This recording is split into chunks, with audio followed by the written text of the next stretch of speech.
Alright, I'm going to take this time to go over some of the different things that might have been confusing from my last video. So let's take a deeper dive into DOF and system order. So as I said, DOF is the number of independent variables needed to describe a system. For example, let's say I had a wheel, and this wheel is going positive x this way and theta this way, and I'm also gonna say no slope. Slow. If you have a desired theta angle that this wheel is going to rotate, let's say this wheel rotated 30 degrees. Because there's a no-slip condition, that wheel will have some x value traveled, and the angle theta will always correlate to the x position that it has gone, which means this system is 1 DOF, because you can relate everything with one variable. If I have another problem, let's say I have a rod connected to a hinge with a mass on the end. This has a length L and an angle theta. Now this system, you will always know the position of that mass with an angle theta. So this system is also 1 DOF. Now let's make this same system a little bit more complicated. Oh, that was bad. So let's say, again, a hinge, some distance L,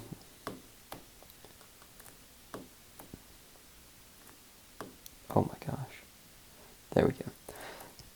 But then let's add another one on. GoodNotes is freaking out right now. There we go. This has some distance L, and this also has another distance L. This will have some angle theta 1, and this will have some theta angle 2.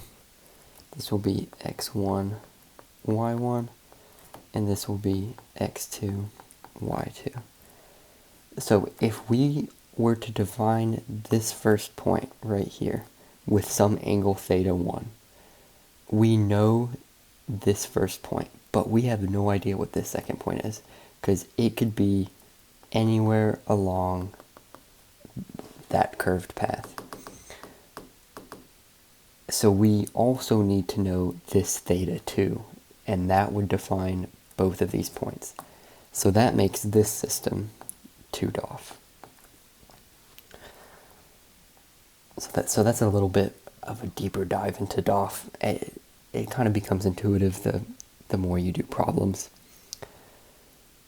Alright, now we're on to system order. So for order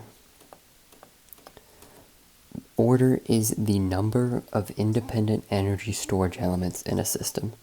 And in the systems we're looking at masses and springs.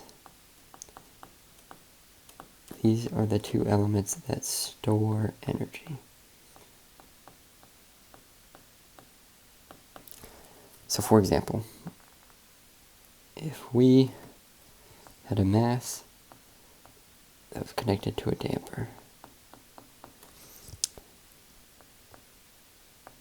just like that. If we look, we have mass and a damper, and let's look over to the left here. There's only one energy storage medium, which is a mass. So this is going to be first order. And let's go ahead and practice DOF anyway. So from the previous explanation, we know that this is 1 DOF. Now let's do another example. Let's have the same exact thing, mass, but with a spring on the bottom. So if we look at our energy storages, we have a mass and a spring. So that is going to be second order. But it is still going to be 1 DOF.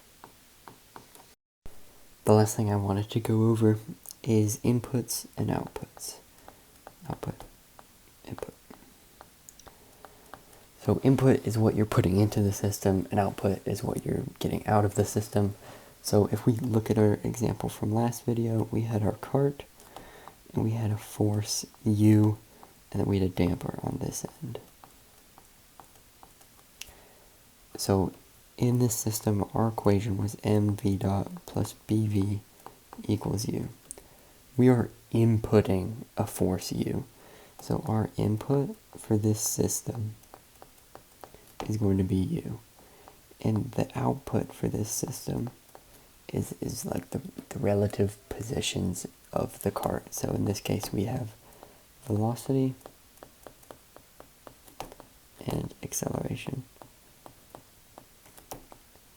But you can also have position as your output, and that is a review of DOF, order, and inputs and outputs. Thank you so much for watching. Let me know if you have any questions, comments, or concerns in the comments below, and let me know what you'd like to see next.